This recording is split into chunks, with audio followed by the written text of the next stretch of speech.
po Malaking yun. bagay, oh. Si Oo. Acting Secretary Toledo nasa ating linya na, DBM. Acting Secretary, magandang umaga po, si Joel Siweng po ito. Good morning, sir. Yeah, yeah, good morning, Weng and Joel.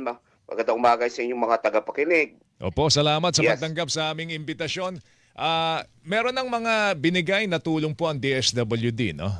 Doon po sa mga targeted sectors po natin sa transportasyon, sa mga magsasaka po natin, sa mga mangis na medyo malaki-laking pera na rin po ang ating nailabas sa Secretary. Magkano ba sa pangkalahatan ang pondong inilaan po ng pamahalaan para matulungan po natin yung mga apektadong sektor ng lipunan dito sa problema natin ngayon? Ayan, magandang katanungan yan, Joel. Yeah, ang ating budget po for the 2025 at saka 26, so tinignan po namin, may nakalaan pong around 230 billion na po ang nakita nating pwedeng pagkuhanan ng pondo para sa pagtulong natin sa ating mamamayan given this crisis. Ito po ay nagagaling po doon sa ating 2025 continuing appropriation. Meron po itong natira po na 10.9 billion sa 2025. Tsaka sa 2026 naman, meron naman tayong 100 or around 200 billion pesos. Plus, isa pa siguro, idugtong ko na rin, i-add ko na rin, yung na-release na po namin na pondo para doon sa sa DOE na 20 billion pesos, yung galing sa automatic appropriations. Kaya total mo yon, around 230.2 billion pesos po ang ating nakikitang pwedeng pagkuhanan ng ating pondo para maitulong sa ating mamamayan. Sa pangkalahatan po ba, Secretary Toledo, masasabi pa natin na malusog ang katuyuang pinansyal ng Pilipinas para tustusan itong napakabigat na problema natin sa enerhiya sa ngayon? Yes, kasi ito po ay nakaprograma na po ito sa ating GAA. So we need to say, since even before we submit the budget at na-aprobahan ng budget, may nakalaang pondo na po dyan at may nakalaan na rin pong pagkukuhanan ng paggastos dito sa ating mga projected revenue collection at saka yung ating ating pagkukuhanan ng borrowing. So nakaprograma na po ito, hindi ito kukuha na sa bagong sources. Opo. Ibig sabihin yung bagong sources, bagong uutangan o kung mangungutang, kung kinakailangan. Opo. Okay, ito lang. April 12, April 13, maaaring ipatupad po yung pagbabawas po ng excise tax matapos po yung 15-day publication period makaraang pirma ni Presidente yung batas. Magkano po yung mawawalang koleksyon, Secretary, sa pamahalaan? At meron na ba kayong pwedeng pagkunan na magiging kabawasan dahil po dito? Yung sa projected po na revenue loss or rather yung pagbawas ng waste ay hindi ko po siya makikita. Siguro pwede nating matanong po yan sa ating Department of Finance. Sila po kasi ang nagsasimulate nung effect po niyang pagsuspende ng ating excise tax. Okay. But sa amin po naman dito sa in terms of masuspend po ito, yung excise tax, tinitingnan namin ito na mayroon kaming tinatawag na efficiency or auxiliary measures na pwedeng tignan po. Gaya ng pagbabawas doon sa ating mga non-essentials, maintenance and other operating expenses, like for example, yung sa ating traveling expenses, supplies and materials, and even some of the training na hindi essentials po. So there are a lot of measures na ginagawa po ng ating gobyerno aside from yung inuna na pong nirelease yung ating direktiba ng gobyerno para mag-adapt po ng energy conservation protocols. So yan po yung ating mga measures po na tinitignan para tayo ay makapagtipid at ito po ay siyempre para maiwasan po natin yung pagkakaroon tayo ng excess expenditures po. Kung sakali po natanungin kayo ni Presidente, dahil mahalagang bahagi ng gabinete ang Department of Budget and Management, anong pwedeng i-recommenda, Secretary? Suspension ng buong excise tax o bawasan lang? Considering yung kung gaano kabigat ang tama ng presyo ng langis sa mga ordinary pong mamamayan. Mhm. We support yung position po ng ating Department of Finance kasi ano naman po ito yung mayroon tayong tinatawag na DBCC or the Development Budget Coordination Committee wherein the two including Department of Finance, DBM, DepDep, Office of Yes. the President, and even as the institution Bangko Sentral, we have that position po. So we're looking at that kung po ano po yung mga position na iyon ay suportado po namin ito sa ating ng DBCC po. Ano po yung Pero position ngayon na po, yun? Secretary, ano po yung position nila na sinusuportahan ng DBM? yung suspension po, yes. Buong Tinignan lang suspension. po namin yung suspension po itong itong excise tax po. Tinitingnan po namin kung yung ano effect niya in terms of 3 months or 6 months or longer po. Yeah. Okay. Dito po sa 230 billion na nabanggit ninyo na may sigurado tayong pondo, di ba Joel? Para sigurado matutugunan po natin ang mga pangangailangan ngayon ng bansa. Diyan natin lahat kukunin pati yung pambili po ng langis o ito'y pang-ayuda laang? Nabanggit ko una yung tinatawag na pambili po ng langis, yung Yes. automatic appropriations na 20 billion. Nauna po natin nirelease yan. Opo. Nirelease na po natin sa Department of Energy para doon sa ating pagbili po ng langis po dyan.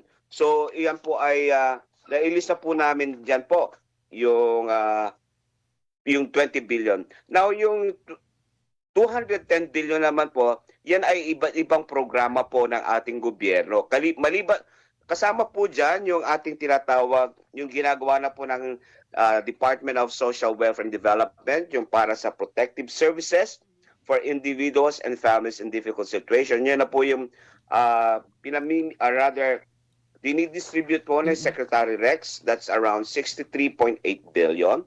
At meron din po tayo sa yung fuel subsidy. Ito naman po ay programa na ini-implement po ng ating DOTR. Meron po tayo 2.5 billion na naka-allocate po dyan. And aside from that, siguro babangkitin ko na rin, Opo. yung mga tulong natin naman sa ating mga MSMEs. Mayroon po tiyang nakalaan pong flagship program ng DTI, yung Livelihood Seeding Program, negosyo service sa barangay. Okay, mayroon po din tayong dyan. That is to provide business development assistance para sa ating MSMEs in barangays. Mayroon din po tayong kadiwa to bring affordable high-quality goods directly to consumers. Okay, and then mayroon din po tayong tinatawag na yung financing programs by Small Business Corporation, SBC. Ito po yung tulong po sa MSMEs para maka-access sila ng affordable credit to entrepreneurs. At siguro isa na lang, yung negosyo centers, ito po yung binibigay po sa various services facilitating business registration, advisory and access to financing. So, may mga programa po tayo nakalaan para sa kanila po. May hirit po ang ang grupo ho ng mga manggagawa. Parang wala ho kayong nabanggit diyan sa Minimum mga binanggit wage yung earners. matutulungan, yung mga minimum wage earners. Ang sinasabi ho nila, baka may puwang naman kami do sa 230 billion at humingi sila ng 5,000 na ewan ko buwan. kada buwan po ito pandagdag po do sa kasi hindi naman ho talaga tumataas ang kanilang sweldo Saldo. pero lahat po tumaas na. Ito po, may programa po ang DOLE po, ang tinatawag natin Tulong Panghanap Buhay sa ating Disadvantaged Workers or TUPAD program. Mayroon po ditong nakalaang 21.3 billion po para dito sa ating mga manggagawa. So, yan po yun. Yan po ipinapatupad po ng DOLE. Okay? So, kung para sa manggagawa, yan po ang may programa po tayo dyan. Babangkitin ko na rin siguro yung para sa ating mga overseas Filipino workers. Mayroon din po tayo diyang action fund na ini-implement po ng Department of Migrant Workers na 2 billion po para tulong sa ating mga OFWs. Opo. Yung tupad kasi, Opo. Secretary, if I'm not mistaken, ito po'y tulong doon sa mga taong mawawalan po ng trabaho. Oh, at especially bibigyan ng sinimulan trabaho, ng pandemic to eh. Oo, yun yung, Oo, yung mga nawalan ng yun trabaho. yung prinsipyo po nito. Kaya lang itong... Hindi ito pang ayuda na pang Oo, ito yung may trabaho. subsidy. Itong mga minimum wage earners natin. May trabaho pero kulang ang Oo. sweldo. Kulang na yung kinikita. Kulang na yung kinikita dahil nga sa Oo. taas ng bilin. Wala bang tulong doon sa ilalim po ng pondong ilalabas po ng gobyerno?